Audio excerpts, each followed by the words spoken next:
I'm Steve Lambert, and we are at Toynbee Studios in London, talking to Natalie Bennett, leader of the Green Party. Does capitalism work for her?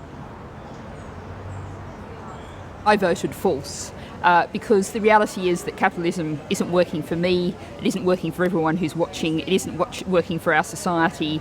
Our economy is incredibly fragile, particularly in Britain here. We're based on a financial sector that's still fraud-ridden, corrupt, and banks that are too big to fail. We've got a society where 20% of workers are on less than a living wage. They can be working full-time but still not paid enough money to live on, where we saw 1 million people going to food banks last year.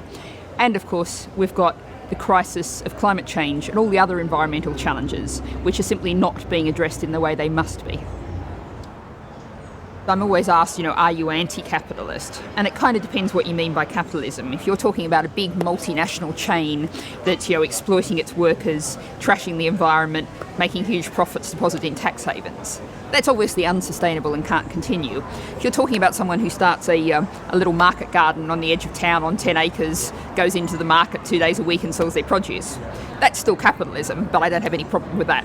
We need to very much relocalise our economy. That's one of the big sources of our environmental problems. So really bring things much more down to the community level. Still have private enterprise, have social enterprises. So what we want really is a mixed economy, in short. Well, think about capitalism, it's where we are now at this moment. This is a system that's trashing the planet. We talk a lot rightly about climate change, and with the Paris talks coming up this year, that's crucially important. But we're also trashing our soils, we're turning our oceans into a plastic soup. We have huge problems in air pollution in most of our cities. The list can go on and on. That cannot continue. We need to start with a society that meets everyone's needs. So no one needs to worry about keeping a roof over their head, food on the table.